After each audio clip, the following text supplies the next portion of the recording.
Hello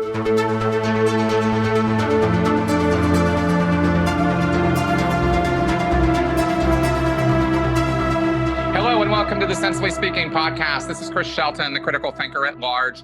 Let's see. I'm going to say it. Coming at you for another hour of podcasting power here on YouTube. Let's see. Stitcher, Google Play, iTunes, iHeartRadio, wherever good podcasts are sold, you can find us. And this week, I am really excited, actually. I'm in a particularly good mood today also, which helps. Because I am welcoming, as you can see here, Alexis Arralynn. And she is someone, hey, Alexis, welcome to the show. Hi. Hey, so she actually reached out to me a couple weeks ago, and we arranged to do this talk. And we have had very little talking between us. This first time we've met or interacted. And she told me a little bit about her story. And she is a survivor, you could say, of the Pentecostal movement. And this is something I am keenly interested in because the various denominations and flavors of Christianity are numerous. They are legion. Yes. And it is so interesting finding out the different interpretations and ways that people seem to feel they need to express their Christianity. And the Protestant movements especially, you get some pretty wild stuff. So Alexis offered to tell her story. And she also, now, Alexis, you are also a YouTuber, or you have a platform? We don't have anything on YouTube yet, but I do have a podcast. It's called When the Bow Breaks. It centers around family estrangement. So if you've lost contact with or ceased contact with a certain family member, that's kind of what the show is about. And we also talk about subtopics like anxiety, depression, or just coping with loss and grief, because it's a, different kind of thing. So I just started the podcast just to kind of create a resource out there for others who are kind of experiencing the same thing that I experienced. So yeah, that's just kind of what it's about. You can check us out on www.wtbbpod.com. And we're trying to figure out that name. I practiced it a couple of times. Yeah. We're on Spotify, Stitcher, pretty much everywhere, I think, except for Pandora, because that's an American thing. So we're in Canada. So, but yeah, pretty much everywhere. You can look us up, check us out on Facebook, Instagram, all that good stuff. Twitter. Awesome. Yeah. Well, obviously links will be included here in the show notes on that and in the description section below, as I always like to point here on YouTube. So, all right. Well, first off, as I was just saying, I did very little research on this, and actually on purpose, because the lived experience of a religious group or a cultic experience is often very different from what you read about.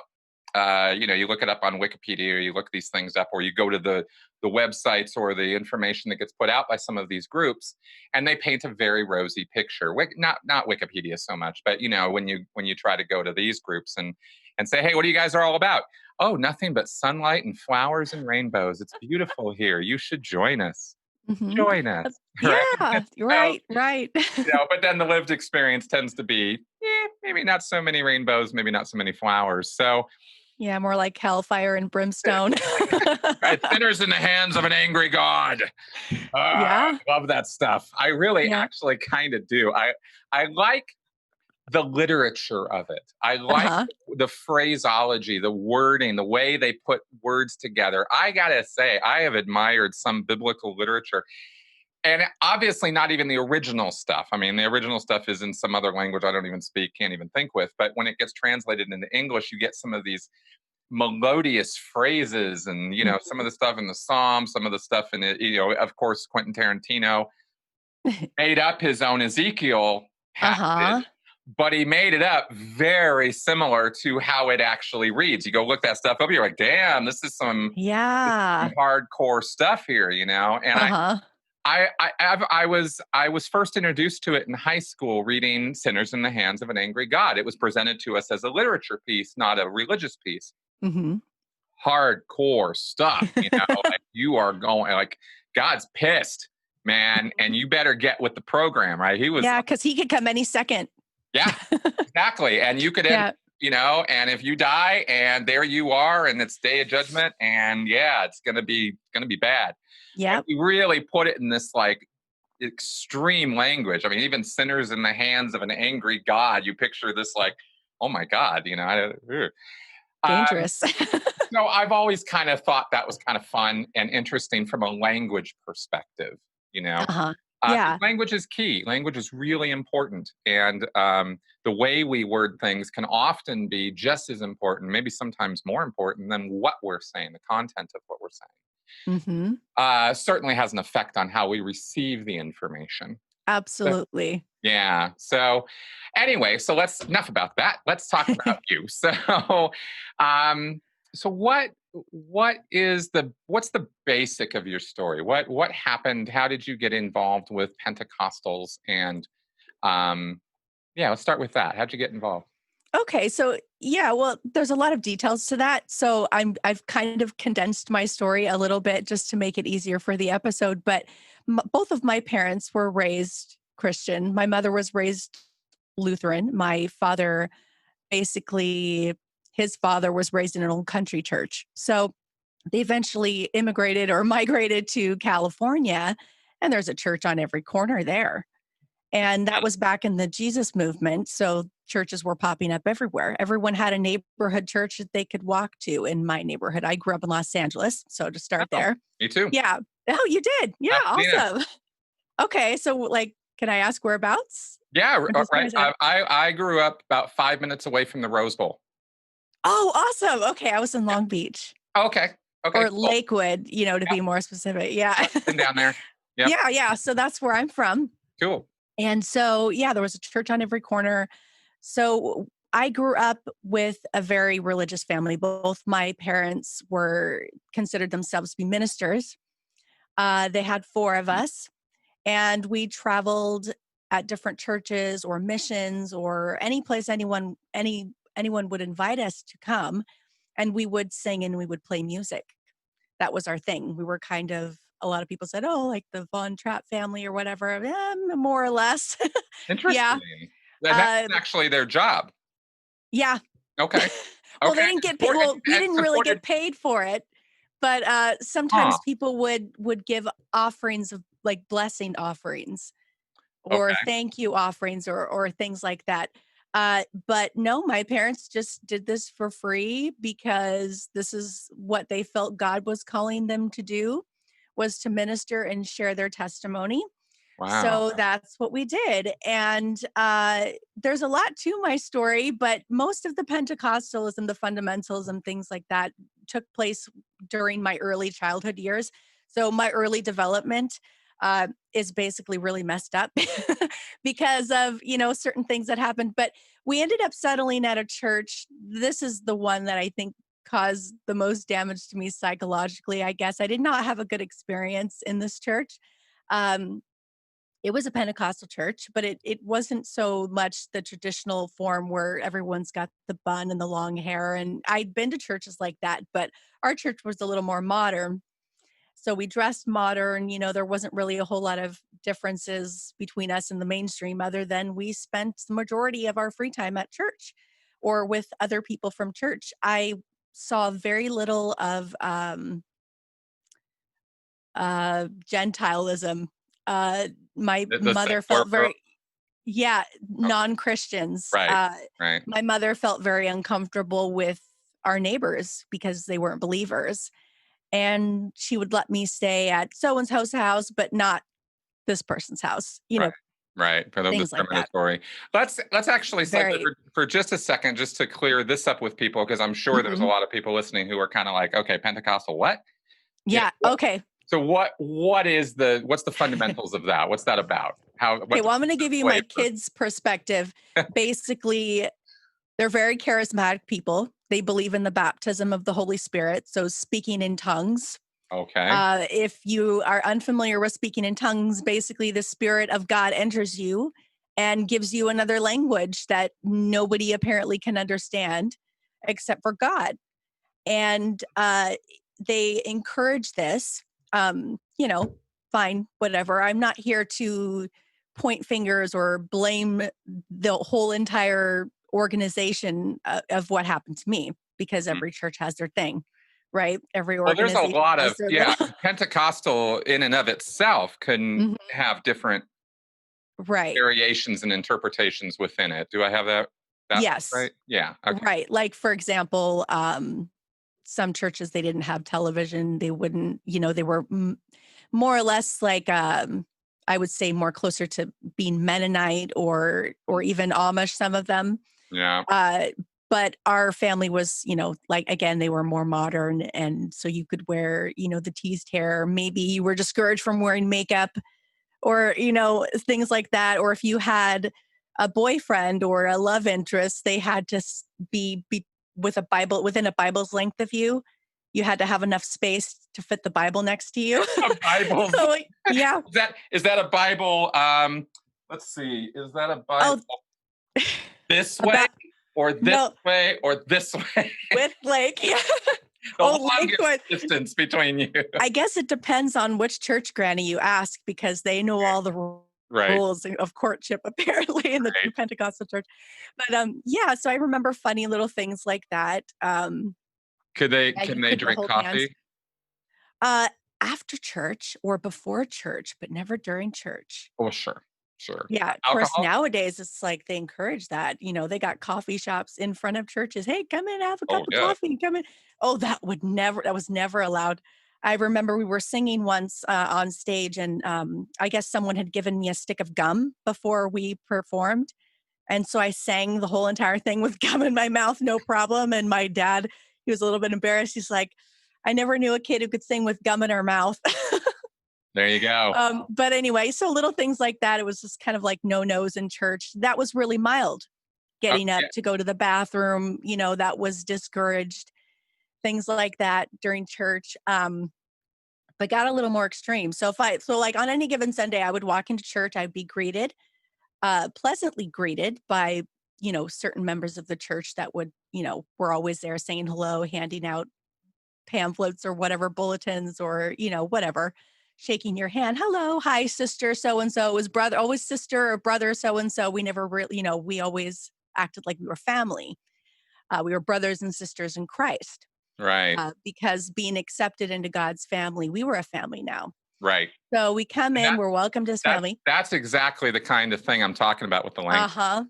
Yeah. That actually creates, it relates it right back to kin. And, there's all these, biological kinship bonds. And now you have Mhm. this new family and it's all so wonderful. And Yeah, it's all part yeah, of the love bombing exactly. portion of things, Right. I guess. So yeah, you're welcomed in at first, and you socialize a little bit before church.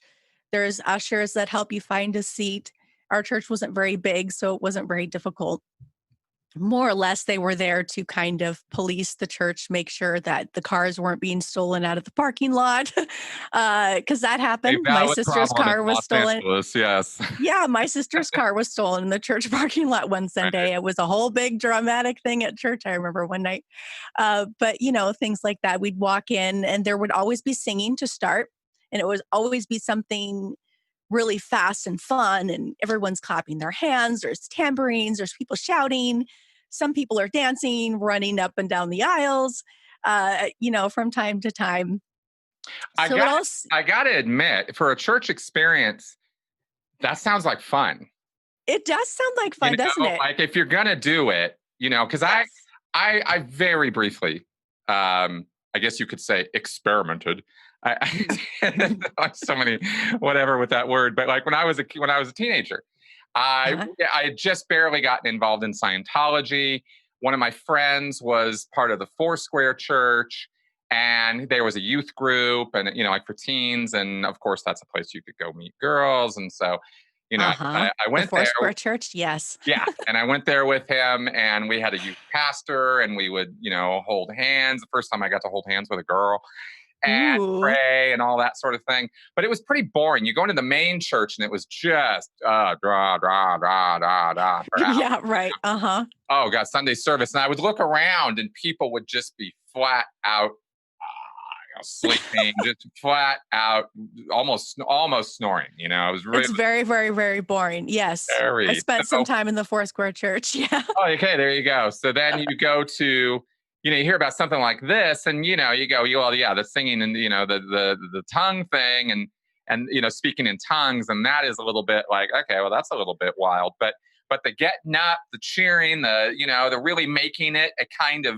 group experience, and it's fun and exciting. I don't know. If I thought God was real, that is definitely how I would want to be communicating with Him.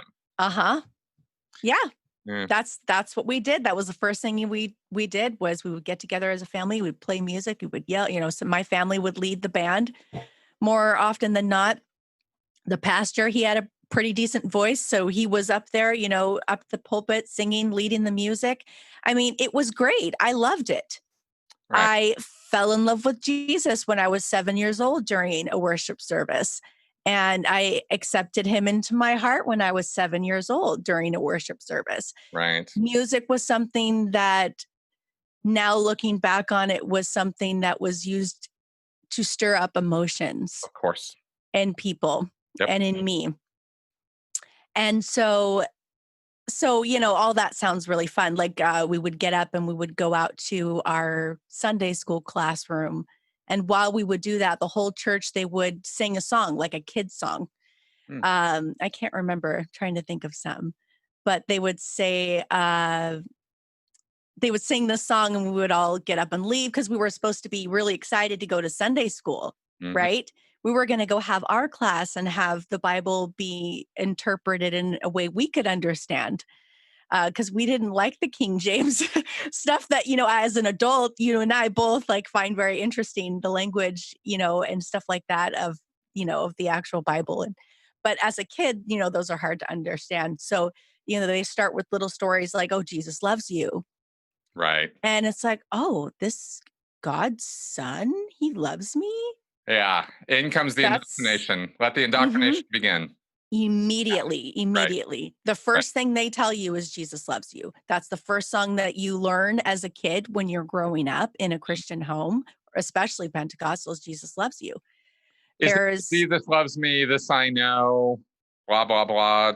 For the Bible tells me so. Yeah. That whole Mhm, thing. Okay. mhm. Yeah, uh-huh. I hate that stuff. I It just triggers me now. Yeah, it yeah. does. Yeah. But yeah, it immediately starts, and that's more or less what I kind of wanted to talk about was my experience of being indoctrinated as a child. Yeah. Because this church more or less was my I had the most worst experiences in this church. When I got older, it got more interesting. It was, you know, different church, different circumstances, but same kind of problems. Right. Uh, just, you But know, it all sits on this fundamental base of yes, indoctrination. So yes. And this isn't like, you know, we go to church on Sundays and I'm being indoctrinated once a week. mm, My parents study this. They preach this. When my dad wakes up in the morning, early in the morning, the first thing my dad does after he has breakfast is my mom and they pray and they read the Bible together. They pray for each of their children. They get up and my dad goes to work. Well, he's long since retired, but he would go to work, would come home. Yeah, we'd pray at every meal, pray, pray, pray. And while my dad was gone at work, I was homeschooled. mm, And I, I had my by mom. come on. Yeah. I had mostly ACE curriculum. I don't know if any listeners or viewers are familiar with the ACE curriculum or life packs. Well, please, Uh, please elaborate. okay. Have you ever heard of the Quiverful movement?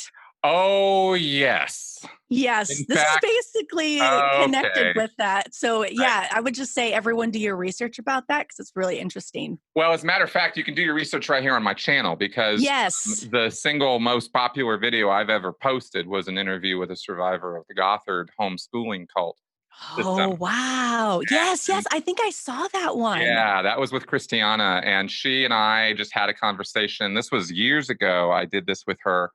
And then a year after that, it took me that long to get my wits around the teachings from Gothard and the wisdom books and the homeschooling programs and the Mhm. 7 principles and all the stuff that he puts out. And once I finally got my wits around it, she and I was able to get the script together, and she and I did it together. And we broke down Gothard's whole 7 principle nonsense and how it's a, very open to interpretation kind of cultic system of thinking where, it's very, very much, it's a very oppressive system, and especially for women and children, because it puts dad at the top and there's the umbrella of protection and, protecting yourself from the darts of Satan and this kind of thing. They want you to think that that is the only way a family can properly conduct itself. Right. So you grew up under that system. Yes. Oh, yes. Okay. Dad was the law of the land. Yeah. It didn't matter if he was wrong. It didn't matter if he was doing something stupid. Whatever he said went, and mom supported that. Yep. And so I wasn't just indoctrinated on Sundays. This was our life. This was what my family practiced. This is what we embraced. So I was homeschooled with the ACE curriculum. And if you're familiar with the ACE curriculum, each subject, they come in little booklets. They'll have little cartoons with little messages and little stories of, I don't know, it's supposed to be morals, right? Mm-hmm. All the lessons their names are aligned to, if I remember, the characters' names are really funny. Yeah. This may or may not be the same thing as Gothard's wisdom booklets, but the whole thrust of it was aligning every lesson, whether it was geography, math, even science principles, all of it curved to align with biblical passages or saying. Yes, exactly. It took me about a week and a few days to get through one pact. And every time I learned a pact, there was a verse that I had to learn with it. So every single subject, like you said, so I was memorizing 7, 8 verses at least a week. And that was just for school. Right. Of course, there was all this Bible stuff I had to learn too. Even math. There was a Bible verse that went with math, spelling, or they called it word building, English, a Bible verse for everything. So that was just school. Yeah. And then not to mention the plays that I was in church. Also, I think I was at church almost every single day. If it wasn't for music, if I wasn't singing about Jesus, I was playing a character, learning Bible verses, more of that. It was constant for me. And I had fun with it. It wasn't like I have all these terrible, terrible memories. There's quite a few that really messed me up. But for the majority, I felt like I was having fun. Mm-hmm. But it's just the content of what they're indoctrinating you with, because and this is you're 6, 7, 8, 9 years old. Yeah. Yes. So this is of course we're going to stress right now in case anybody's watching this going, what's the problem? The problem is I almost don't care what the religious doctrine is. I don't care, Scientology, Pentecostal, Lutheran, whatever, Buddhism. Yeah. You're indoctrinating children who are not yet capable of critically thinking about the material you're giving them. It's simply not possible. You're teaching them to rest on these methods based on faith. So it's hard for me, for example, as an adult, to solve problems sometimes because I'm used to praying about it. I'm not used to learning how to solve my own problems or fixing it. Right. I'm supposed to give it to God. And that damaged me as an adult, and it made me reliant on my husband. And that made me vulnerable to a lot of bad things too. I didn't really get out of this faith until I was in my 30s, and I saw it for what it was. I didn't leave the faith because of my trauma. I left because I realized this is not healthy for me. This isn't doing me one bit of good. I'm being taken advantage of all my life. So, I'd go to Sunday school and they'd have little fun messages. But then for Sunday nights, when the sun would go down, it was all messages from the book of Revelation. Read the book of Revelation, you'll see how insane it is. And they preached this stuff, and they kept kids inside the service, and they're basically talking about earthquakes, fires, floods, famines. And they're telling you that basically this stuff is already happening in the world. So God's coming back any second. So as a kid, you start to prepare for a catastrophe any second of the day. You are anxious. I was anxious all the time. I mean, I don't know if that was true for the other kids who grew up with me, but for me, I was anxious all the time. We would leave church and I would be crying. I'd be shaking in the car. And finally, my brother would be like, "What's wrong with you?" You know, he was much older than me. He was like a teenager, and just, you know, anything a little kid did, "Oh, stupid, you know, you're young, you're little, whatever. You don't know anything." So he would tease me that I was crying and I was upset about this. The pastor said there's going to be a big earthquake. Well, there is. And then I would just start crying more Right. and, you know, just getting upset. And no one was really understanding that this was really, really scaring me. And then I started to develop nightmares from that. I had nightmares before that for other things, but that were non-church related, just having to do with my family. You can listen more about that on my podcast if you're interested. Okay. But I started to develop more and more nightmares about, you know, the end of the world, being separated from my family, vivid nightmares where I could feel pain. And so I was essentially being tortured every night. And when I would tell my mother, this was my mother's response. So, Mom, I can't sleep. I'm having bad dreams all the time. Well, you must have done something wrong. What do you mean? Well, the only reason you would have bad dreams in your life is if you have sinned and if you've allowed, basically, this is more or less what she would tell me. Basically, I did something wrong and I invited a demon into my life and Right. I was now possessed. So demons as individual entities separate from Satan as King Demon are a real thing in this religion. Yes, they are a very, very real thing. We're always surrounded by them. There's always angels and demons battling. Whenever there's conflict anywhere, they think that there is spiritual warfare. They blame that on spiritual warfare. And so, they're like, it's basically, angels and demons constantly around you all the time. That was another thing. Things that you can't see are all around you. And are they influencing your thinking? Well, this was what always confused me when I was growing up. I was like, but I'm reading the Bible, I'm praying, I'm doing everything I'm supposed to do. I'm not trying to invite anything. And it's like, do they control me or not? It depended on who I asked. And And according to your parents? Well, according to my mother, because I wasn't really allowed to talk to my dad about this stuff. I was alienated from my father by my mother.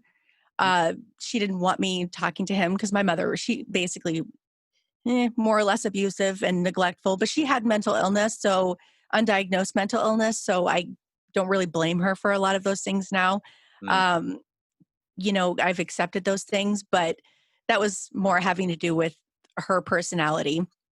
She had narcissistic personality disorder. I don't know if you're familiar with that. I might have talked about it a few times. Yeah, my mom and my sister. So, you know, I had other difficulties in my life. And my mom, she used the religion, she took it a step further and she would use that to make me feel bad whenever I would be going through a tough time. Instead of helping me fix it or solve it or take me to a freaking doctor, I was told that I had to pray more and read the Bible more and basically pray it off. I had to anoint my bedroom door with oil every night. That was supposed to ward off evil spirits. Anoint my bed, anoint my head. I'm doing this to myself as a child, thinking that this is going to keep my nightmares away. I slept with my Bible on my chest. So you needed a kind of divine healing. Right. Okay. So then I would be brought to church. Yeah. Then I'd be brought to church and pastors would lay hands on me. And sometimes they would push, you know, trying to push me over. It was very confusing. It was scary as a child. You know, your parents are up there standing. All of a sudden your mom's laying on the ground.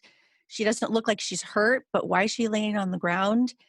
And, you know, they didn't really explain those things to me. My mom, she would try to explain those things to me. Oh, it's just a joyful experience. And I had a hard time understanding that. And as I got older, those things actually happened to me. And I realized the reason why they happened to me, you know, I would fall over, whatever.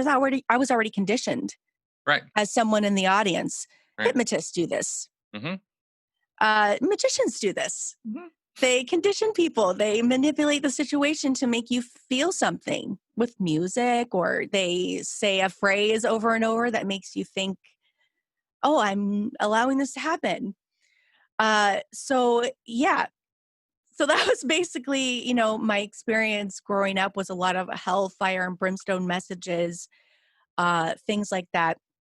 When I got older, I started to be more interested in cults or other religions because, I don't know, I guess I was wanting to answer some questions for myself. So I looked up at some of the signs of, cults and things like that. Which I was just pulling up. Yeah. Oh, were you? Okay. We're Yeah. on the same Okay. page, literally on the same page here. I was just pulling up my little cult checklist because that business of mind-altering practices, meditation, chanting, speaking in tongues, denunciation sessions, and debilitating work routines are used in excess. Yes. And serve to suppress doubts about the group and its leaders. That is one of the that is the third characteristic of what we refer to as destructive cults. Yes. Right. In and of itself, that was it can't evident be in my like church and my home. Yeah. Yeah. Right. Wow. That's fun. Yeah. I mean, we can laugh about it now. Obviously, Yeah, we can. Really not funny stuff. It's not funny stuff. I had nightmares until I was in my 30s. Yeah. Terrible, terrible nightmares. And they didn't go away until I started to separate myself from a lot of the people who were basically causing or, had encouraged these things. I cut it off from them and then my nightmare stopped. I had no idea they were even connected until that point. Oh, interesting. I was going to ask you, Yeah. do you think the nightmares had to do with, there's also the fact that, you kind of go, okay, well, so what? Religious practices are just destructive. And you go, no, that's not really the point. The point is that there's actually biology going on here. And I love diving into the science a little bit because it's kind of revelatory. It's not just a matter of opinion. It's a matter of you ramp up somebody's anxiety levels. You put them in a headspace where they are constantly feeling, where fight or flight is constantly kicked in. And you're raising hormone levels. You are activating neurotransmitters that are changing things in the brain. And you do that long enough. This is why it says in excess. If you do this long enough, hard enough, and certainly the experience you're describing was that because it was part of your home life, not just something you would go do on Sundays, then you're actually making biological changes in the little developing brain of the kids. And you got to understand this isn't just a matter of differing opinions. This is a matter of actual science with this. This is actual science. And I'm here to say that, yes, being involved in all that, it damaged me. I have complex PTSD. PTSD is essentially a brain injury. And you can't really, it doesn't really go away. I mean, you can get better with certain things, but you're never really, it's never going to go away. I mean, I don't think I could ever walk into a church and just not shake or get nervous sometimes. Even though I know nothing's going to happen, my subconscious is conditioned to think this is where scary things happen. And, because it wasn't just the indoctrination. There were problems within my family. There were problems within the church where bad things were happening. There was abuse. There was violence. There were, drug things being covered up. And drug thing. I only ever knew people in my church. So, and we were taught that if we reached out to police or whatever, we would be taken because we were going to be persecuted for our faith. Oh, God, of course. Essentially, we were being abused because of the beliefs in the faith, and they didn't want CPS coming in and disrupting, their God-given family order. Wow. So whenever there was a problem, it was always swept under the rug. Can you I don't know tell me about what some of those problems might have been, just so we get an idea of what we're talking about here? Okay. I'm going to share this experience because it's my experience. And it also it's connected with my home life and my church. So just to kind of give you an idea, this is a lot of times like how cults kind of work. My brother was, I don't want to go too much into his story, but he used drugs when he was growing up. And that doesn't make him a bad person. That was just his experience. He was dealing with some stuff and he had a, stint where it was off and on, problems. And, this is as a teenager? As a teenager. He's now a teenager. My brother is 11 years older than me. So I was about 7. So he's about 17, 18 at this point. Mm-hmm. Um, Basically, there was one night where my parents went to a teacher's meeting, and more or less, my brother was babysitting, and he didn't really want to babysit. He wanted to go and spend time with his friends, doing things that his How friend and him odd did, for a with 17-year-old. Yeah, I get it. yeah, with substances and things like that. So he didn't want to babysit. So I was just kind of like throwing a fit or whatever. He wanted to send me to bed without dinner. I got upset. I put my foot down. No, that's not right. I'll just have fine. I'll go to bed. Can I just have my dinner, please? But he didn't want to bother with that. Ended up locking me in the room. So I'm starting to become aware that things aren't right with my brother. He needs some kind of help. He's not handling something very well. And I didn't want him to get into trouble, but I wanted him to have help. And I knew, I can't call the police because they're just going to persecute us for our Mhm. faith and our beliefs. Right. So, because we were homeschooled and, all that kind of stuff too, Right. which was very, very controversial back in the 80s, Yes. especially in the Yes. state of California. So, Right. yeah, especially Christian homeschooling. Although the culture was, Indoctrinating. yeah, no, for sure. And if everybody from that time, or if you have knowledge about this, because I lived through it too. I was a teenager in the '80s, and there was the Satanic Panic. Yes, there was. Oh, yeah, we had one Right? right down the street from our church, actually. Yep. That was something that I had to drive by every single Sunday night. I was scared out of my mind. On the way to church, I'd look out the other side of the window and I wouldn't see it. I just never look at it. But on the way back, I always saw it coming, and the circle with the star, and it used to scare me so bad. And knowing that stuff was really, in the Pentecostal movement, you're taught that these things are real. Yeah. You're not taught, here's the information, and when you get older and you can make the decision yourself. No, they tell you at a young age, this is the way that it is. And if you don't accept God, you're going to hell. Right. And so that was my life growing up. So I reached out to members of my church because I'm taught that, I'm supposed to trust these people.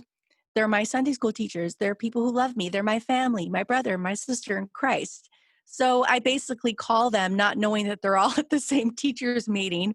I leave messages asking for help, basically saying, my brother is basically wigging out, in my 7-year-old way. And I don't know the whole story from then on. I remember just being really tired, just falling asleep. And the next day, I think, or the next couple days, was church. The next thing I remember is we're getting ready to go to church like normal. I kind of forgotten about everything. Nobody had been home. Nobody had answered. So I'd left all these messages on people's answering machines. So no one called back. So I was like, oh, well, I guess nobody cares. So I forgot about it and went to church. And I guess people at church had already been talking about it. And I'm pretty sure someone had alerted my mother because she pretty much shut it down quickly before I even was aware that anything was happening. And I came in church, and I remember standing at the back of the church, one by one, every person that I'd called and asked for help, basically, they shamed me and said, don't you know that your brother could have gotten into a lot of trouble? It's like, well, yeah, he wasn't really taking care of me, and he threw a chair at me and, that kind of stuff. So, yeah, I wanted him to be He threw a responsible for his chair at you? actions. He wasn't trying to hit me, but he was definitely like using it to scare me and terrorize me. He had Okay. thrown it, and it had kind of smashed against the wall. Got it. So he was being violent. You had Um, reason to be afraid. Yes, I had reason Like, to be afraid. And it's hard for me to talk about that because I don't want people to judge my brother for that. well, it's one incident. It happened a long time Yeah, ago. come on, guys. He It's is not, clean now. He's been yeah, clean for several years. I don't know how long now, long time. He's got his life together. He's doing good. I want everyone to know that. right. So if anyone knows me, knows our family, like, please just be sensitive with this material because I You love my family. I don't want them being talked bad about. But yeah, at the time it was very scary for me. And this was like 87 or something, or maybe a little bit later than that. But yeah, around that time. So it was a long time ago. But yeah, I asked for help and everyone just came and shamed me and basically told me I did the wrong thing by saying anything. Right. Blame And them. yes, and I was like, "Oh shoot, I made a mistake, a big one." and I'm in a lot of trouble. I did something wrong. They told me I did something wrong. So as a kid, you learn to trust the people around you. And it didn't end there. If I might point out, just looking back at my little checklist here, the Mm-hmm. leadership induces feelings of shame and or guilt in order to influence and or control members. Mm-hmm. Often this is done through peer pressure Yes. and subtle forms of persuasion. So it's not just from on high, it is a peer pressure situation. And that's Absolutely exactly what you were experiencing as a 7-year-old? Yeah, I was 7 Yeah. years old, very young. Right. I didn't really know what was happening. It took me years for it's so funny. When I used to hear people talk about this, I used to laugh.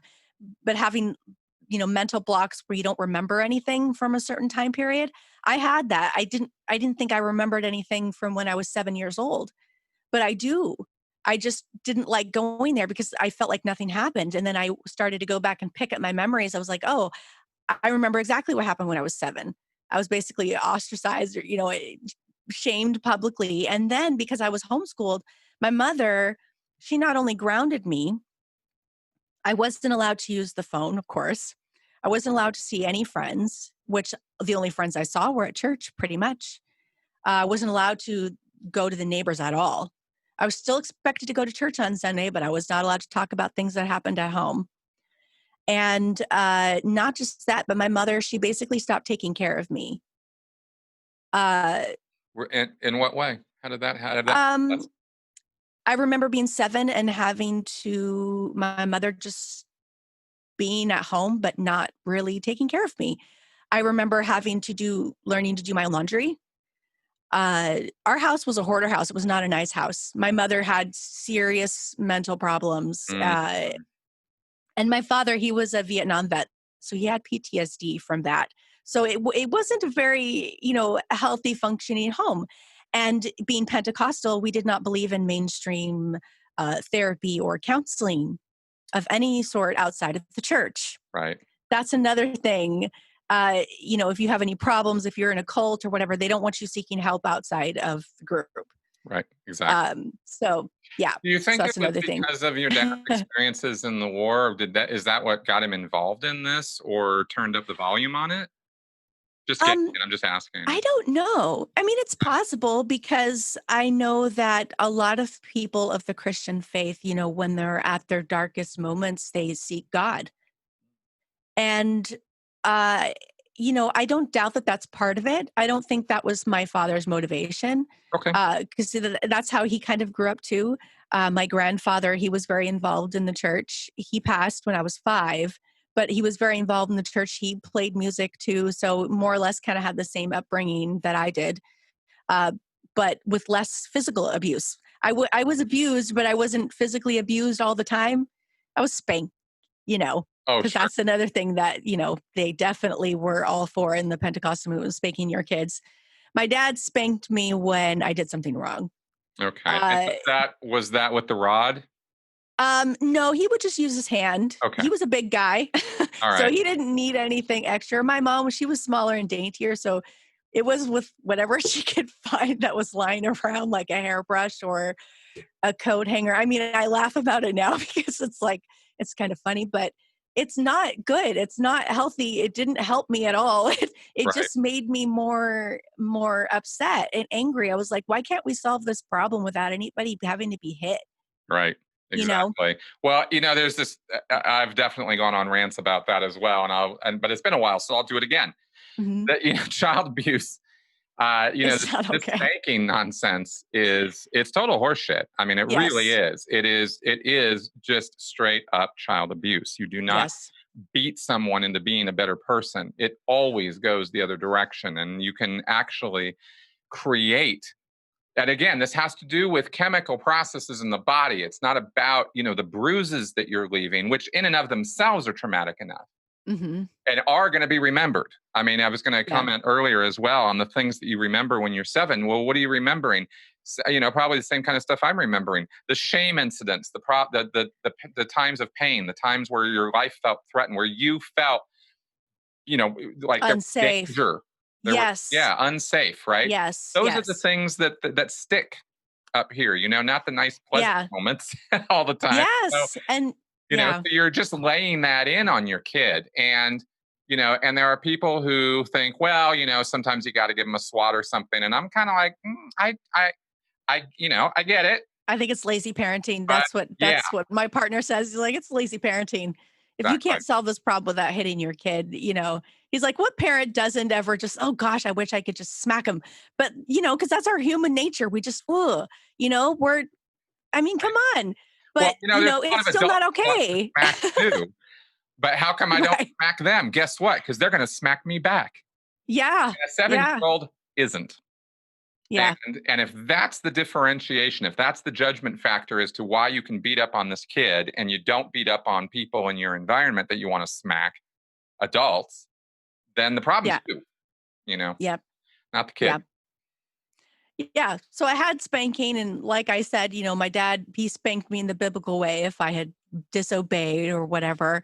But my mom, she was different. She'd spank me if I called her out on some of her bullshit or if I found a contradiction in the Bible or, she just didn't like me opening my mouth. Mm. And she would always tell my dad that I was sassy, I was talking back. But my dad, I was so separated from my father that my dad really didn't know what was going on at home.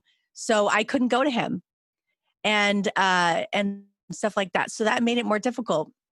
So after this whole thing with the church happened and I publicly embarrassed my family, my mom, she stopped cooking for me. I mean, she'd cook at dinner because my dad was home and she didn't want my dad thinking that, she wasn't feeding us.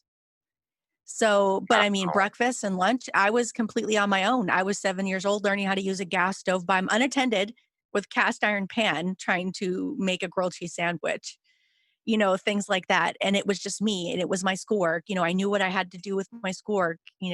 So I would do my schoolwork pretty much by myself. Um, it was lunch at 11 o'clock and I watched Reading Rainbow and Mr. Rogers, eating my burnt grilled cheese sandwiches with dirty clothes on. Wow. Because if I had things in the wash, my brother would come and he would take them out of the wash his things and just leave mine on the floor. Things like that. It was not a good environment for me. Yeah, I get it. So which is another reason why, indoctrinating children, all this stuff, it's bullshit because it makes them vulnerable to being abused and neglected, which I was for a lot of the time. And my mom was always afraid that CPS would come and take us away. Well, And she kind sometimes of I had wish good they would reason to have. fear that.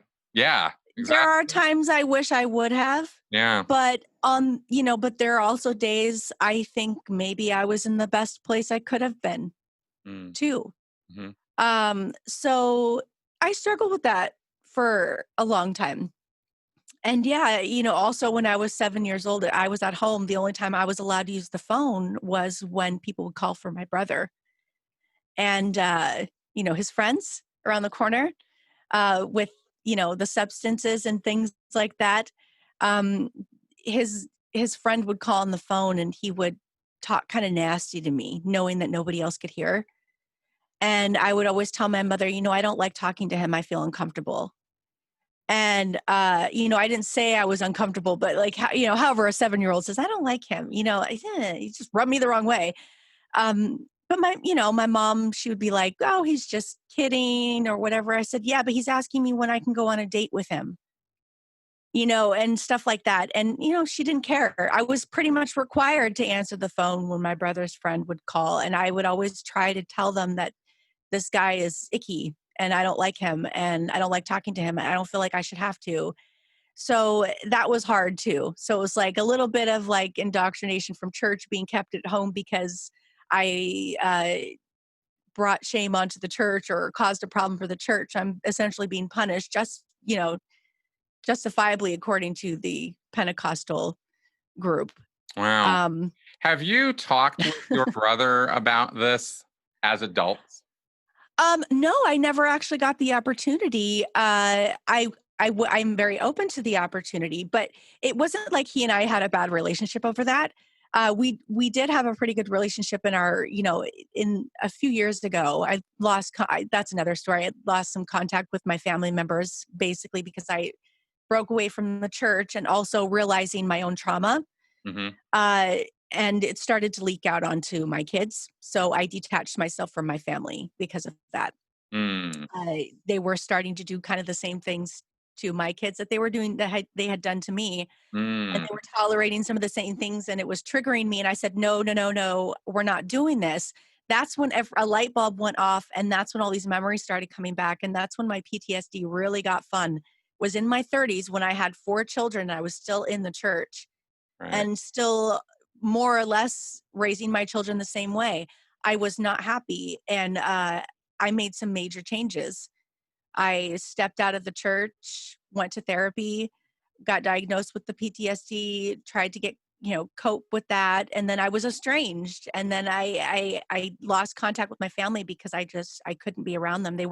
I tried talking to them, my parents, about things, but they weren't really receptive. I don't think they were ready to hear a lot of it. Cause I know a lot of it, it was unintentional. They were just raising me how they thought they were supposed to, because they believed all of that stuff too.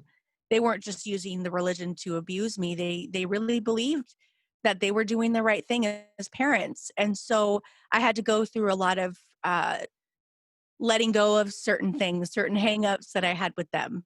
Mm. Forgiveness, which is a touchy subject for a lot of people. Mm-hmm. I don't Yeah. tolerate or condone their behavior, and I seriously will not ever tolerate it or condone it or excuse it. But I can say there's no way they can ever repay me for the damage that was done. So I'm just erasing the debt, and I'm letting go from that. And okay, there's nothing you could do to pay me back. There's nothing even if they could, I mean, you can't repair that kind of thing. And so I forgave them for that. I stopped being angry at them. Like I said, they, in a lot of ways, they thought they were doing the right thing. My mother, she has mental illness. And so there was a lot that I had to forgive and just kind of accept and move on from. And but I couldn't have done that without the support of therapy and my support groups and people who, a lot of people who were like me, who came out of the church, and I talked with them. A lot of people who were experiencing family estrangement, they really helped me a lot. And so I guess, what I want to say is, like, I'm not trying to bash anyone's belief or faith, but please do not indoctrinate children. It is not Right. healthy for them. It is abusive, and they're vulnerable. Um, it's not okay. So Yeah. yeah, I think we're only something needs to now change. starting to really seriously look at that as a Yeah. thing, and not just a matter of differing opinions or beliefs, but actual, like, there's again, there's science and stuff on this. Hmm. What you mentioned that there was incidents where your family was starting to treat your children the way that you had been treated, and this sort of like light bulb moment for you. Can you describe more specifically exactly what happened that during that moment, or was it a moment, or was it a series of things?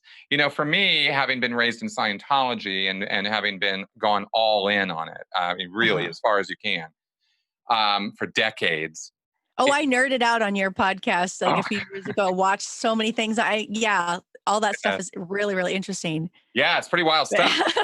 But the people ask me, they used to ask me all the time, and I described in detail the various light bulb moments, but there were a series of them. It was a lot of seed planting over years, that until I finally had my ding final light bulb moment. But it took a lot of time and effort and thinking for me to get when it actually started, and it started 10 years before.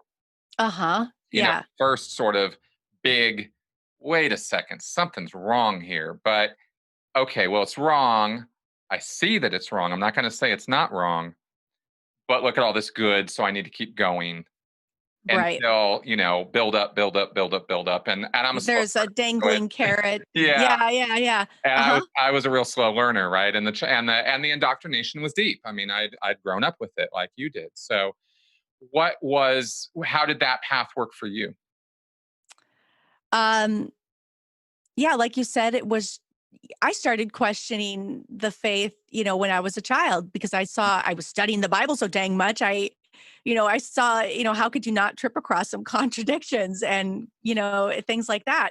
So, and that's what they didn't like me answering questions. They tell me to read the Bible and pray more, but then they were getting upset that I was actually doing it, I suppose, Mm-hmm. because I was learning things. I was asking questions. And when you do that, they pass you along to the next teacher or the next person that they think can handle you because they can't anymore. Right. So you go along with that. So it started when I was really young, but you're taught to trust God. You're taught to listen to God. Mm. You think that you hear God sometimes, or you hope that you hear God because you believe that you can.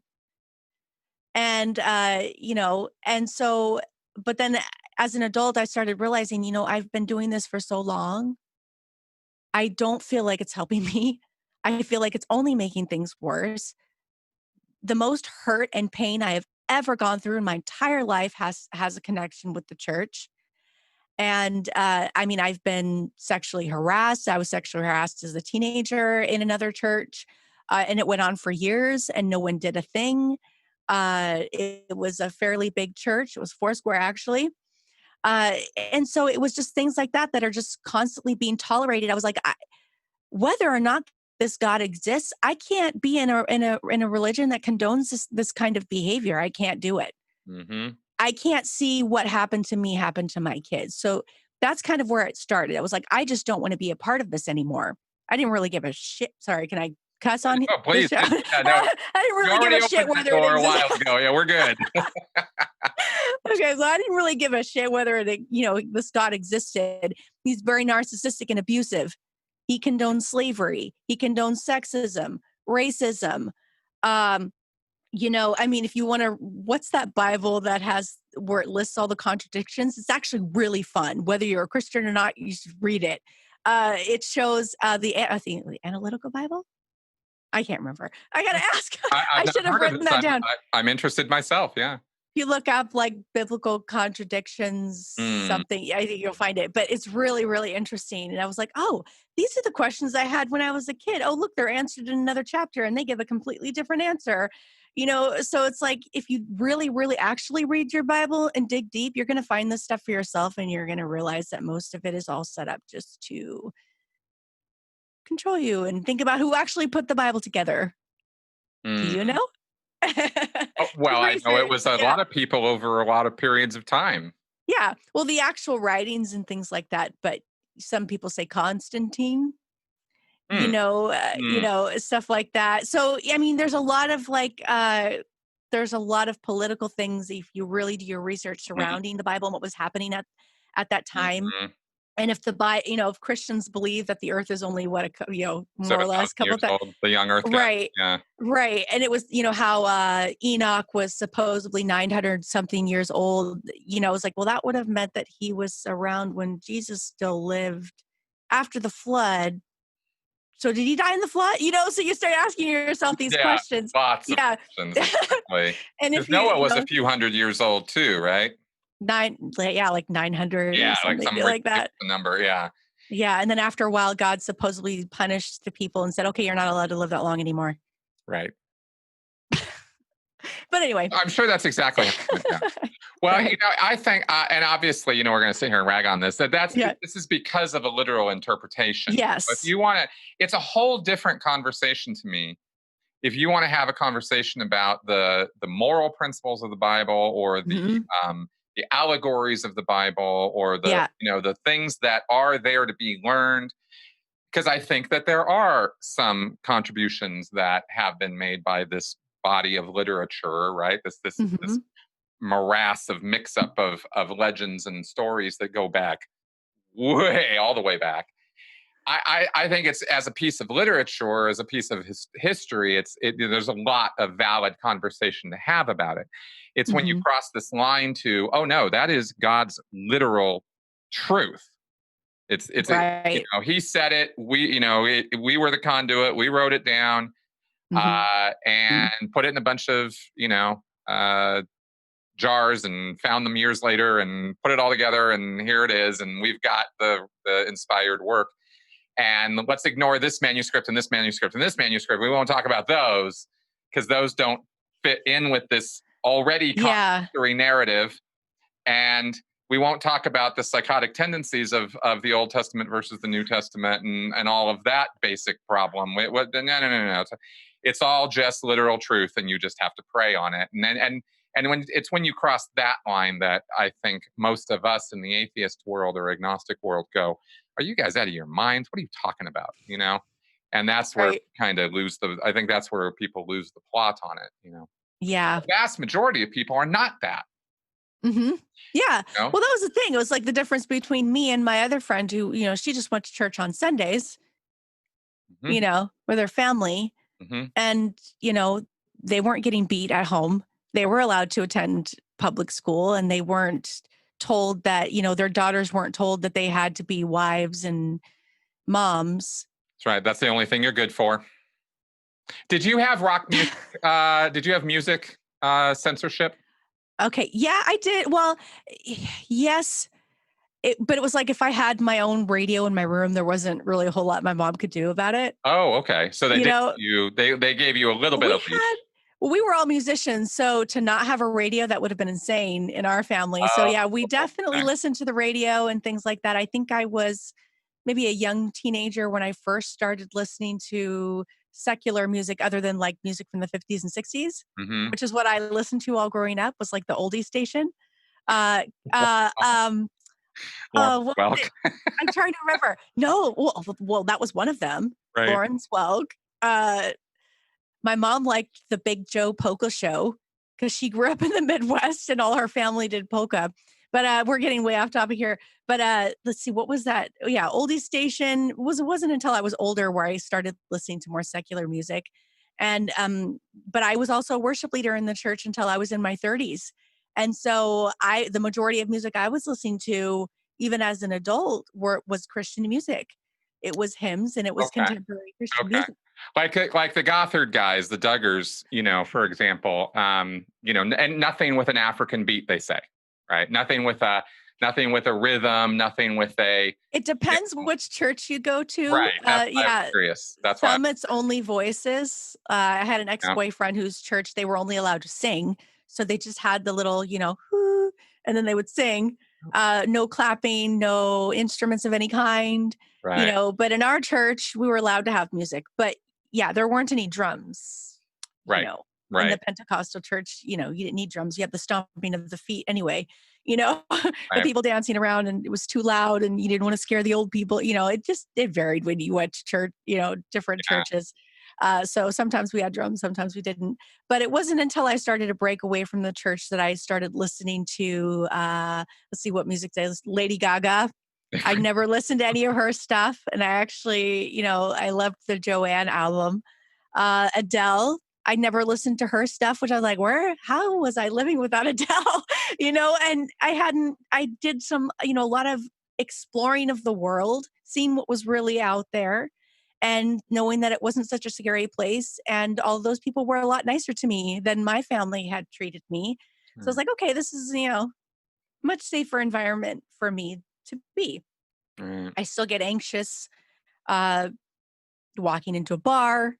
I still get anxious being in those places where supposedly something bad's going to happen. But now it's like, I don't think anything scarier than a hellfire and brimstone message, and anything I had experienced in the church. I don't think anything, that's scary could happen, in this place, because we're all just sitting here having fun talking. And if something happens, it happens. I can't control everything. I can't just pray the demons away. There are none. It's just, Right. that's what I've come to believe anyway, is that there are none. Oh yeah. No. And I don't have nightmares anymore. They're all around. Yeah. Well, actually, a little curious, and again, I'm being super light about this stuff. I mean, I get, this is serious stuff, and we've definitely gone serious on this channel. It's good to laugh about it sometimes. It actually is. It can be very therapeutic. cathartic. Yeah. Do you still believe? I sort of, let's see. I'm kind of at the place in my life where I definitely don't deny that there's a possibility that there is a higher entity out there. I wouldn't say God, but I mean, it's a big universe. I mean, it's hard to believe that it's just us out there. But as far as believing that I need Jesus for salvation and all that, I don't. Okay. I don't believe that I'm going to hell. I don't believe there is one.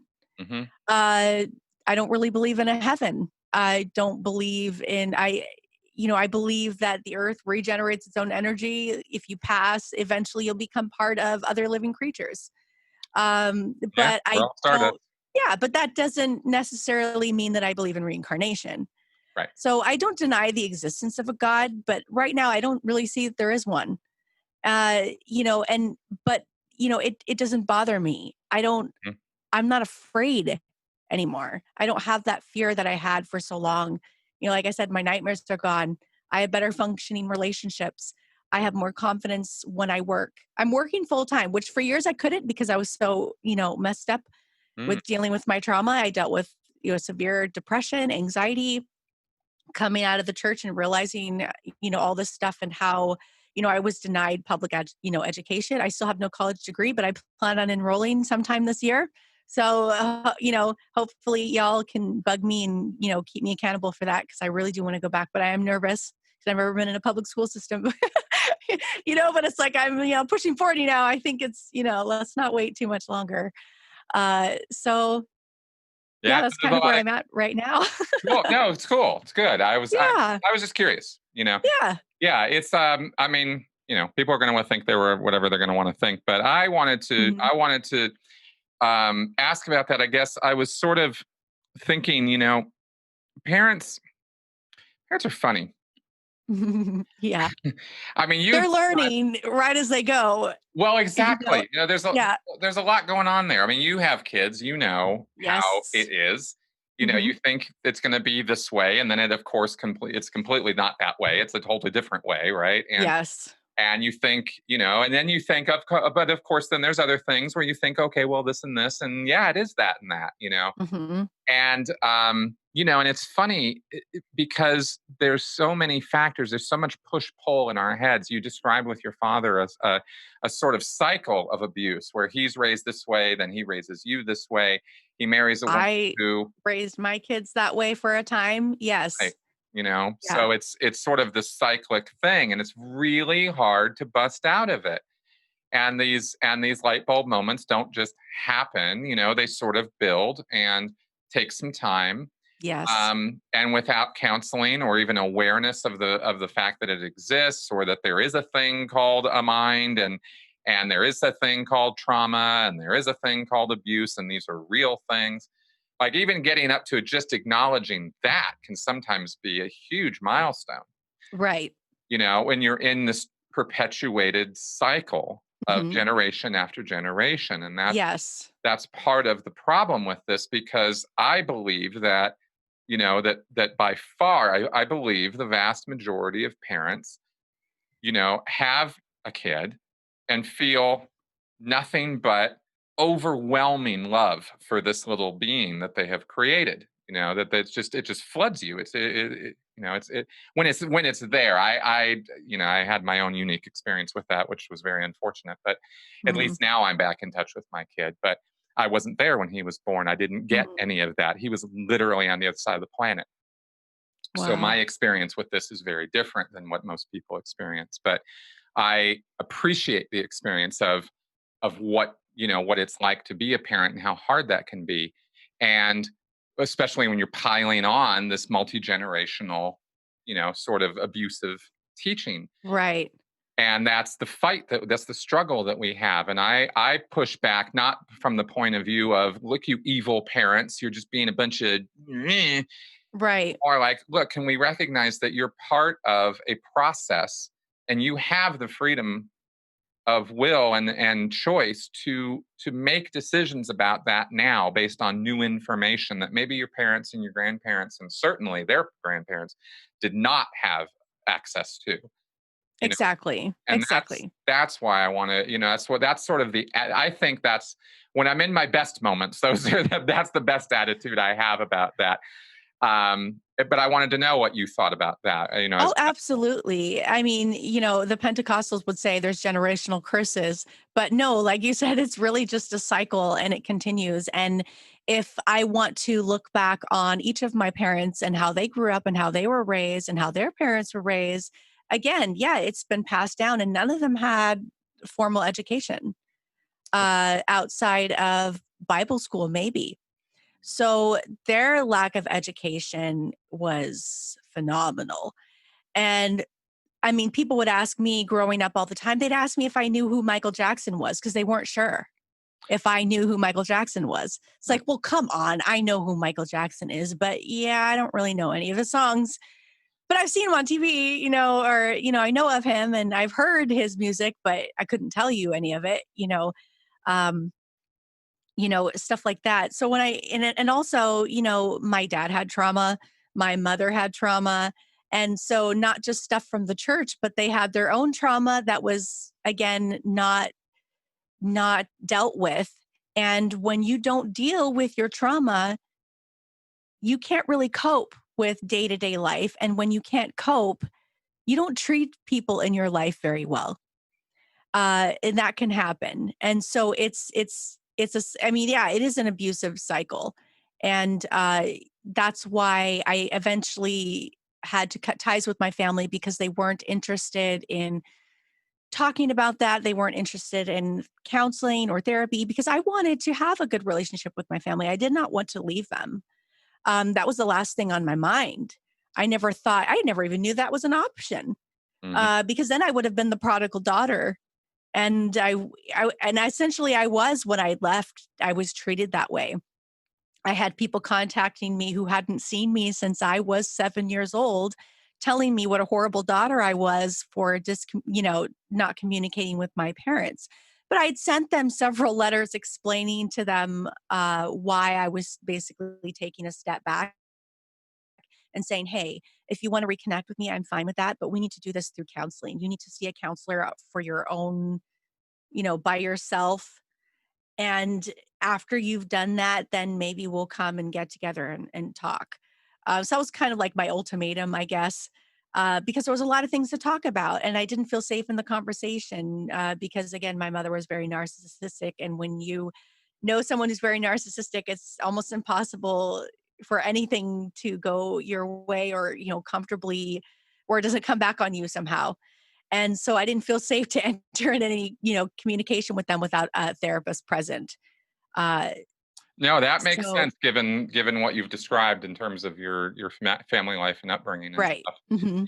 Um, it's interesting because one of the things that we talk about with cults, or one of the red flags or indicators or proofs that you've been involved with something like that. And the thing about destructive cults is, of course, there's a spectrum. Everything's on a Yes. spectrum. There's no such Yes. thing in our world, in our existence as humans, as black and white. Hmm. Absolutes are not a thing. So you have a spectrum of destruction or abuse or whatever, the oppression that a group can bring to a person. And of course, every single person who gets involved with a group has their own individual experience with it. So some people have not so bad of an experience, and other people have an incredibly horrifying Right. experience. Right. So judging groups is, you have to recognize that there's nuance and that there are spectrums involved here. But Hmm. one of the biggest indicators of, when you're involved in a group that does not have your best interests at heart is when the membership or the group itself as a whole, what happens when you try to leave? Right. Right? That's the big question, and this is one of the Mhm. reasons why when people talk to me about, the Catholic Church being a cult or all religion being a cult, I go, Yeah. no, and really not so much. Yeah. Yeah, there's extremism. Yeah, you can point to individual incidents and go, that person, Yeah. the Catholic child abuse is unforgivable. But Yeah. does that They mean, all have a potential for being a cult, at least in their little, well, that's right. mini That's church. right. Yeah. But no Catholics, the Catholic Church isn't going to stalk and harass you and hire private investigators to find you if you just want to leave. Yeah. Scientology might. Yeah. Uh-huh. Whether you ever go public or not, depending on who you are and what your involvement with them was, Yeah. they might just come Mhm. after you. And Yeah, and Pentecostals are not super rich or anything, at least the ones I knew, but they would send, all their other little minions and they would, come and exactly, leave me messages and, that's right. yeah, there was a lot of pressure and that was very, very hard. I didn't really know anyone outside the church ever Yep. that, who wasn't a neighbor. And again, I never could trust them because they weren't believers. And, so it just went back to that was my thinking. process Exactly. for a really long time. And it's right on the checklist, right? Yeah. I'm just using to refer so people who don't know about this and are watching the Yes. show right now, this is actually described to be like we understand this stuff, Yeah. We lived you know, it. the most, yeah, well, exactly. But this is written by sociologists and psychologists and stuff too. I mean, this is now a field of study. Yes. And the most loyal members, the last point on the checklist is the most loyal members, the true believers, feel there can be no life outside the context of the group. They believe there is no other way to be and often fear reprisals to themselves or others if they leave or even consider leaving the group. Yeah. So, it's just we're kind of checking the boxes off here because I want to point out to people this is not just, this is bad stuff. Bad stuff Yes. to get involved in. And as a grown ass adult, you have choices. As a kid, you're second gen, I'm second gen. Nobody ever asked us. Yep. Nobody asked. The only reason I was born was because there was a lack of missionaries in the world. And so That that's now? why my mother had me. And I was dedicated to the Lord when I was a baby. I was basically given to God. Wow. So that is the reason for all the indoctrination. They raised me to be a missionary and only a missionary. And which was also hard because I was also female. I did work for a church for about a year and a half, but I never received a paycheck from them because women weren't allowed to work in the church. So instead, they gave the paycheck to my husband and put it in his name. So then I get sick and need to go on disability. And oh, look, I can't because I didn't actually work because I didn't have any paychecks in my name. So there was a lot of financial abuse that was going on in the church. And, I was too dumb to, I was uneducated. Well, And so that's I the couldn't stick thing. up for myself. I couldn't protect myself. Yeah, it's really a matter of ignorance, not stupidity or dumbness. I mean, Yeah, you're yeah. clearly a smart person. You're a well-spoken person. You have a podcast. There's nothing, you can't be a dumb person, generally speaking, and accomplish a lot of things like that. I know some dumb people do it, but it's hard, and you're clearly Right. not that. Well, So, thank you. but ignorance, Appreciate the compliment. Yes, that's a thing. it is a thing. It Yeah. is a thing. I didn't have sex ed growing up. Mm. They talk, basically, yeah, don't masturbate. And, with miraculous conceptions like the Virgin Mary, you basically are taught, yeah, if you masturbate as a teenage girl, you could wind up pregnant by the Holy Spirit. I mean, that's not exactly what they teach, but they more or less make you afraid to touch yourself, Right. and Right. they make you uncomfortable. It's in your own body. As a woman, I felt like I was a sex object, even though I wasn't supposed to be. I was always, showed to cover up and not expose the shoulders or anything too Oh, you have slimming. the neck high collar line and the Yeah, I mean, down to the I heel and the could long. never do this before. I could Right. never do this before and take off my blazer and have anything show it. Sorry, a little risque, a little burlesque there, Oh if my you God, will, you're but so I X-rated could right never do now. that before. But yeah, I never had the confidence to do that because I was always made to feel I was ashamed of my body. Right. And so there's a lot of that, kind of thing going on in the church too.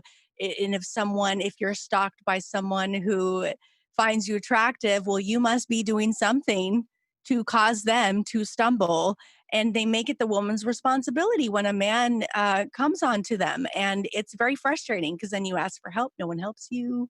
Right. And it goes on. That's what happened to me as a teenager. The spotlight guy. He was telling me at 16 years old I had to be sexier in a Christian play on stage, and he was a spotlight guy, and I had to stand there on stage with this guy staring at me, telling me, knowing that he thought I should be more sexy, and then I'm afraid to move because I'm afraid to show any signs of any kind of sexuality. And so then I'm stiff. It was very, very damaging and no one did a thing. And Right. It's called that a is double not bind. okay. Yeah. Yeah. And they gave him an excuse because the guy had cancer. Well, sure, because he's a guy. I mean, Yeah. you're the female, right? You're the woman. Now actually let me ask you because I don't want to assume this. In Pentecostalism or in the church you grew up in and how you were taught, the umbrella of authority, and the male is the head, and he gets his authority from, straight from Jesus and all that. Yes. That has its roots, as I understand it, in the concepts of original sin, that the female is the one who betrayed, God, and therefore she's the one who's to blame, and therefore that's where the sort of faith justification for, for the misogyny and the victim blaming comes from. Is that? Yeah. Do I have? Am I? Is that right? With yes. Okay. Yeah. Menstruation is basically a punishment, right? And I had terrible menstruation growing up, and I was always made to feel like I had to just put up with it. Yep. It was my lot. That was just what happened. Yep. I wasn't allowed to take birth control pills or any pain medication. I mean, I could have like Tylenol and stuff like that, but my mother would never take me to an actual doctor for help, because she thought the doctor would just give me birth control pills. And then because I had birth control pills, I would just go out and start having sex, thinking that I was just like that. I don't know why my mother ever thought that about me. I was the most prudish girl growing up. I was very, very prudish. Again, I never would have taken, I never would have shown this much skin ever growing up. Really just not normal for me. But yeah, as a woman, you're taught to believe that you are the weaker sex and you are the manipulative sex. Right. And so if you cry, that's a sign of manipulation, when it's like, no, I just cry because it's an automatic response to how I'm feeling. I'm not using my tears to control anything. I'm just a woman. This is just what happens when I get emotional. I can't help it, and I hate it as much as you do.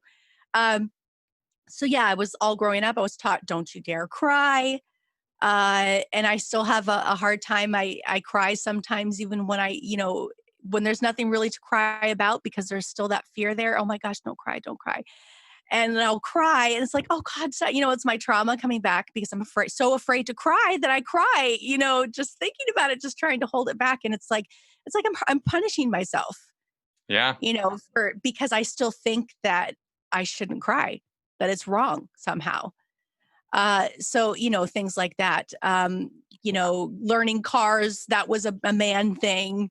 Mowing the lawn, that was a man thing. Of course, I was too small to push the lawnmower, but, things like that. I wasn't allowed to really learn or watch, or, I wanted to go to college. I wanted to do video editing. I remember I wanted to do like video software, and I wanted to produce documentaries and movies. And of course, my mother said that there was no money in that, but my brothers, they could go to tech school, and they could learn those things. It was okay for them.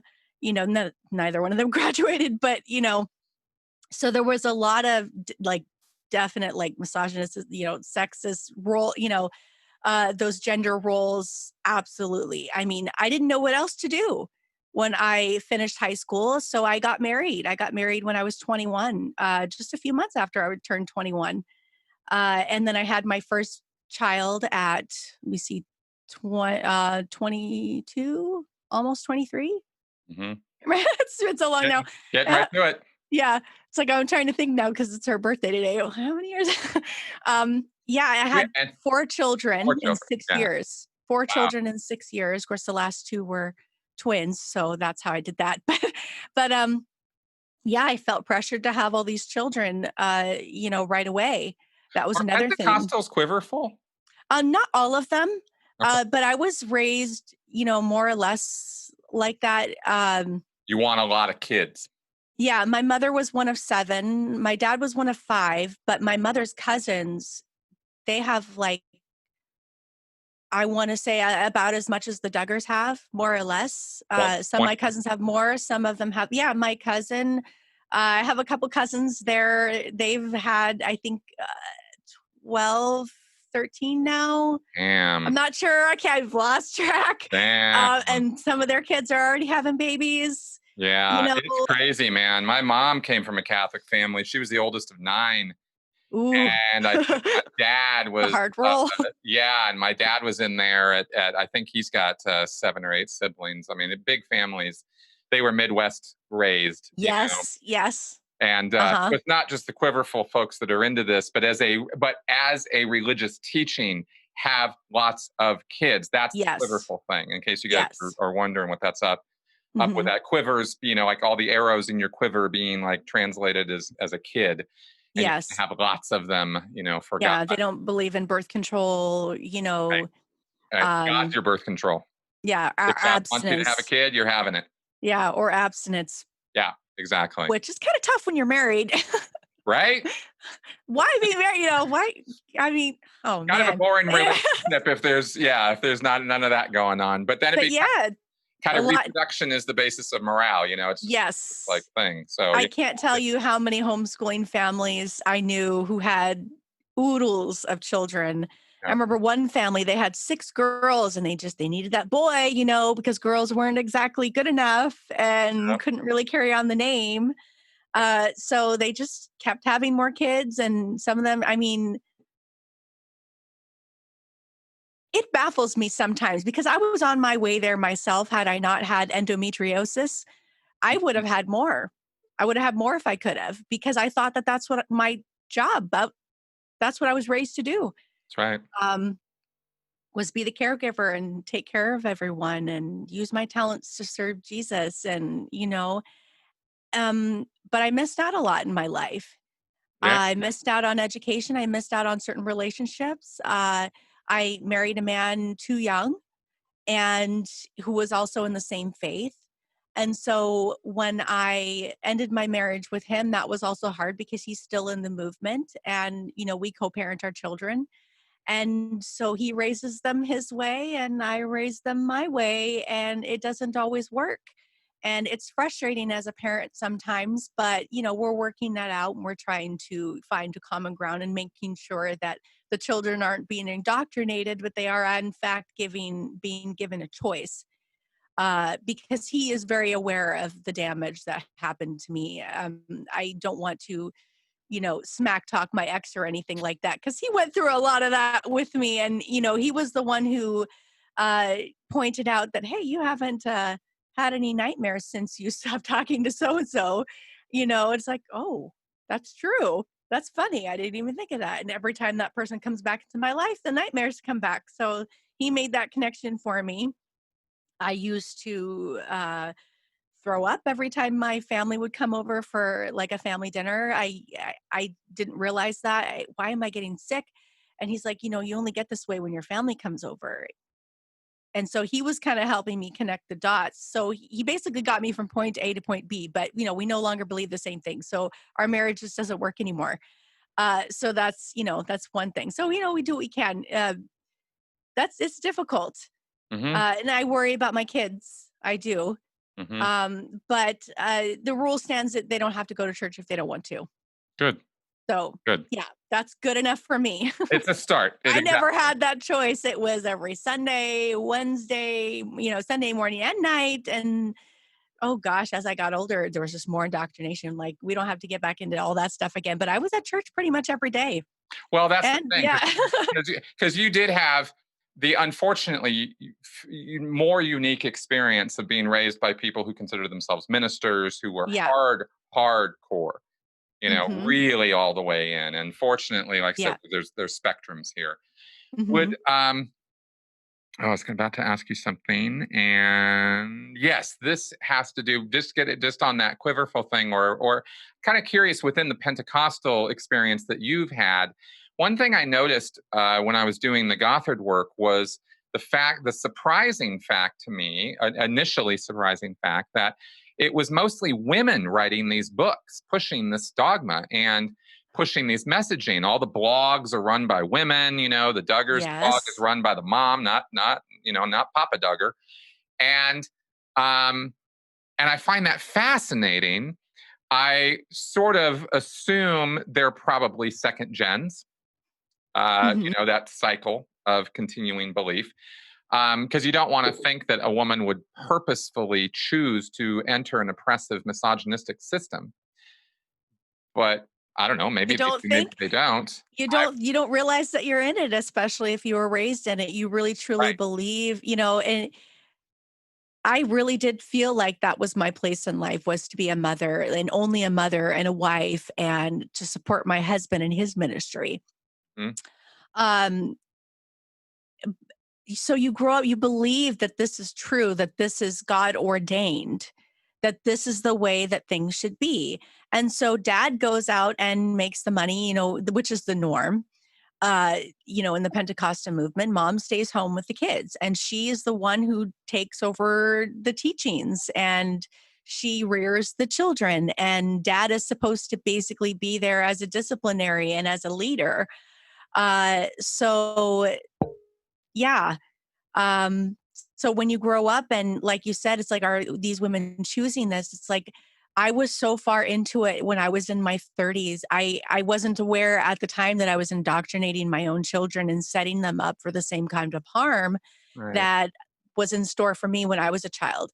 And that's when all of this other stuff started triggering me. And I realized, okay, I can't do this. This is not good for my kids. And I don't want them going through this. So but that doesn't happen for everybody. I allowed myself to even ask these questions when I hadn't for a long time. If you question God, you are made to feel like you lack faith. And if you lack faith, then you're not really connected with God. And so there's that. You're always maintaining this invisible relationship with a God you can't see or talk to, uh, and you're always trying to please him. And this is what God wants. I need to make God happy. I need to get into heaven. I want to be with God.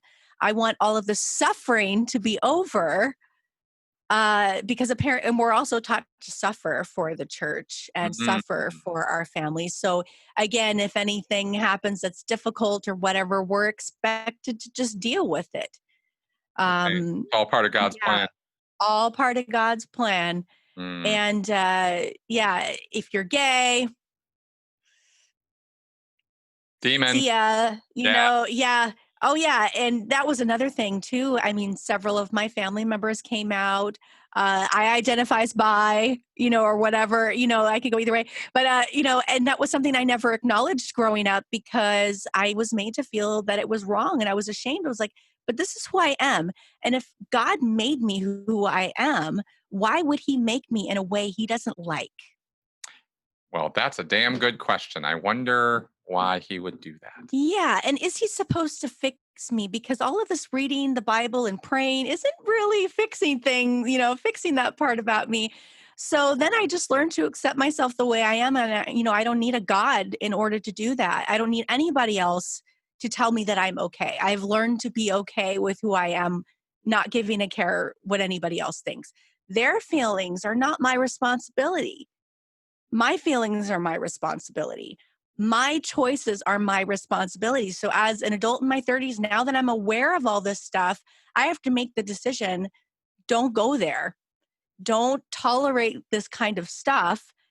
Don't allow your kids to be in these kinds of environments that are potentially harmful, because I know what goes on in at camps and things like that. Oh God, we could have a whole episode about camp. The food was so terrible.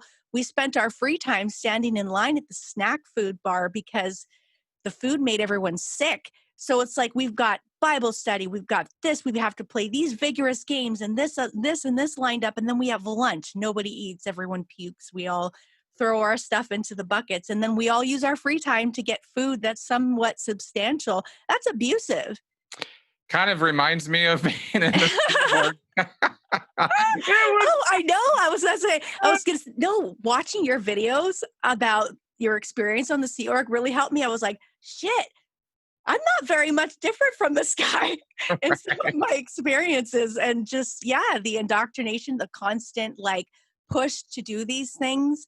And then if we didn't want to go swimming because we were on our period and didn't want anyone to know, if we weren't swimming, the pastor would pick us up and throw us in the pool while we were menstruating. And it was so embarrassing. And everyone laughed and made fun. We weren't allowed to say no to the activities unless we had a genuine physical reason why we couldn't participate. Right. Which was hard to get. We had to come with a note from our doctor outside of town before we went to camp. If we had, if we ever wanted to say no to anything, we weren't allowed. Wow. And it was, my camp experiences, some of them were fun. Some of them were pretty terrible.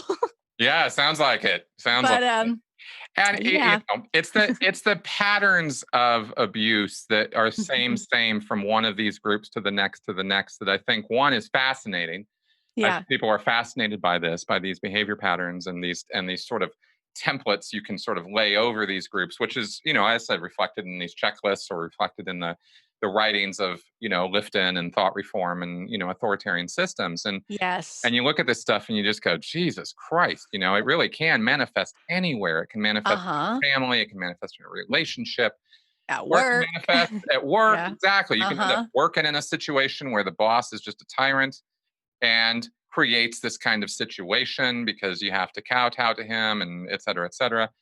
Or it ends up in, groups with millions of people. And, Yeah. and the experience might change from one person to the next, but everybody's getting a bit of this. Everybody's getting a bit of the oppression. And even the Yes. guys, the guys have their own experiences Mm-hmm. with it too, even though they're supposedly in the power positions. There are ways that they are made subservient, and the Yeah. and the and the mind control and the thought reform. It's the stuff's effective. I don't know what to say. You don't think Mm-hmm. you think you're immune to this stuff. Then you start learning about it, and you go, "Holy cow, man! None of us are immune to this stuff. It's all around us." Oh yeah, the men are definitely oppressed too, not just the women and the children. Men definitely. I mean, there's a huge responsibility for them to provide. And if they can't provide, if they get laid off or something, they're treated like they're not good enough. That they failed. That's right. And, being a stay-at-home dad, that's not really something because then it's like people make assumptions about molestation and stuff like that. They don't feel that it's natural for a man to be around any female alone unless they're their wife. Hmm. And, my mother, she used to make me feel really uncomfortable. I would be sitting watching television as a little girl, sitting Indian style or whatever, and she'd be like, "Close your legs around your father." And I'm like, "Why? Right. What's wrong?" I mean, I That's right. was very unaware, and she made me feel like I was always, having to keep tight, like, like a clam, and don't do any gestures to, invite that in. And so as men, it's like, how often just do men think of sex? It's like, how can you, that's got to be, mental torture for a man to never, try to like suppress his own thoughts and natural reactions to people that he finds attractive. And Exactly. it's like my partner and I, we don't give a shit. If we see somebody attractive, ooh, we just appreciate their body and we move on. It's like, what's not to like? Exactly. Exactly. And this Right. and this kind of thinking, unfortunately, you think it's kind of fringy. You think it's kind of like, oh, those weirdos out on the farm or something. But and please invite everybody to listen to some of the statements made by our vice president. He won't be alone in a room without his, with a woman who's not his wife. Mhm. He literally has said some of the things you just said out loud. He has said as principled positions that he holds. And you go, dude, you are so indoctrinated. Like wow, It's like, wow. yeah, he also talks like you can't even, you're made to feel like you can't even trust yourself. That's the Uh, point. That's Yeah, you're the point. made, yes, that is a whole big thing. You were Yep, you were taught. I mean, it all ties together. You can't trust yourself. You can't trust your own thought process, your own feelings. exactly. You're told to deny all of that because it's selfish human behavior, and you're supposed to go above that. You're supposed to be godlike, but you're a human. You can't be God Exactly. if you're human. Exactly. And the idea, and I'm just going to be straight up. We're not going to get all into politics and stuff, but since Right. Mike Pence came up, I am going to point out that Mhm. exactly what you just said is the exact reason why I would be kept up at night worrying about this man having direct access to the nuclear codes. Because it's like, if this is a person who can't feel like he can trust his own judgment, Yeah. who always has to prey on things and cast basically spells, Yes. Basically, yes. you know Oh yeah. it's like I don't want magical thinking like that anywhere near that level of potential destruction, and that's not about differing beliefs, that's about a mindset. Yes, I you're don't think already into thinking that yeah, that person is not leading. That's person's being led by their own religion. that, And yeah, it does get very, very scary when, exactly. yeah. Now it's like whenever I find out someone so and so is a Christian, it's not like I hate them, but I do worry. It's like, okay, are they going to make decisions for me based on their beliefs? Or are they going to make logical decisions that are for the benefit of the majority? Exactly. And are they people who even can feel like they themselves, the danger for me is, are they people who feel that they can trust themselves? Mm-hmm.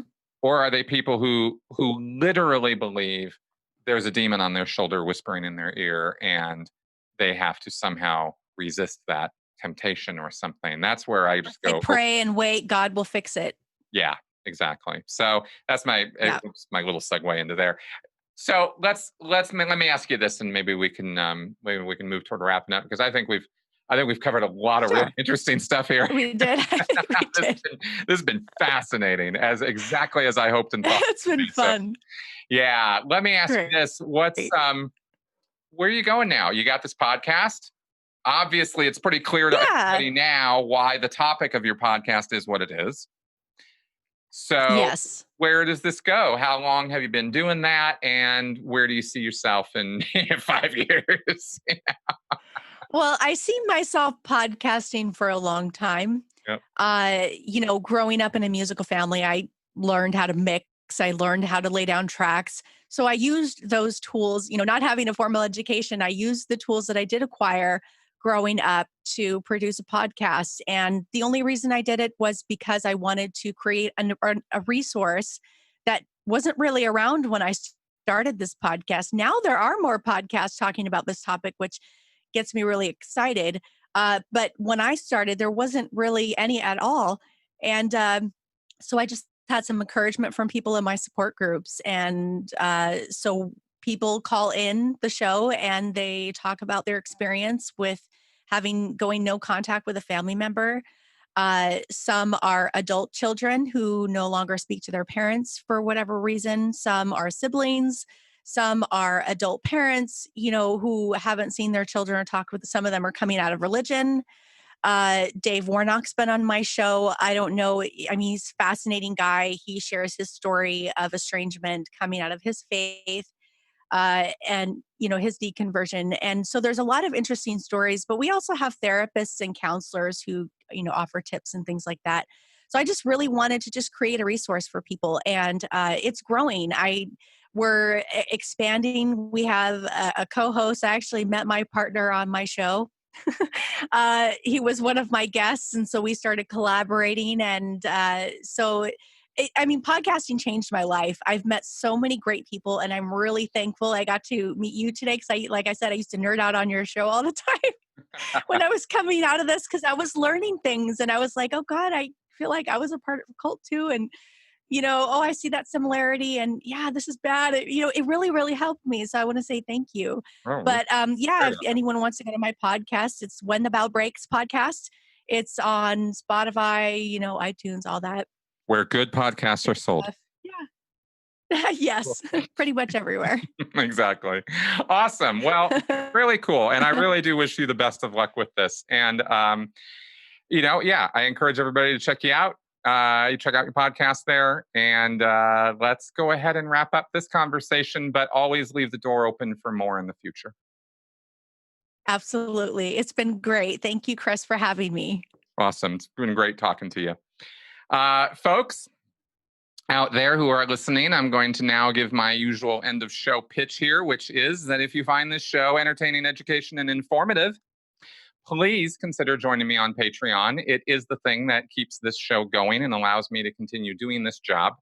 And frankly, I could use the support because, times are interesting right now. And there's been a lot of ups and downs in all of our lives, and I get it. And but if if this is content that is valuable and contributing to your life, then give me some love too. All right, guys. With that being said, I will see you next week. Bye-bye.